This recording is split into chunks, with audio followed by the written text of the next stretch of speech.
আজ আমি এসে গেছি হাওড়া শহরের বিখ্যাত এক রাস উৎসব দেখতে। তো নমস্কার ফ্যামিলি, আমি চিন্টু।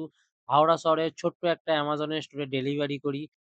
তো এতটা পরিমাণে এইখানে ভিড় হয়, দুদিকে কিন্তু পুরো রাস্তা জ্যাম লেগে যায়।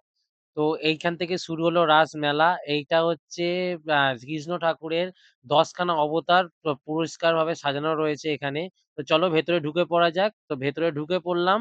আর এদের রাসটা এইভাবে সাজায় দেখে নাও। এবারে একটা অন্যরকম থিম করেছে ওরা। যে গাড়ি দিয়ে বা একটা মানে গ্রাম মতো করেছে। তো চলো ঠাকুরের দর্শনটা আমরা সেরে নিই।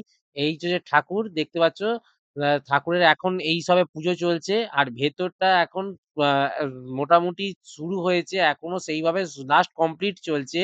এখনো সেরকম মডেল বসানো হয় নাই। তো এখানে এই যে মডেলগুলো নিচে রাখা রয়েছে, মডেলগুলো বসানো হয়।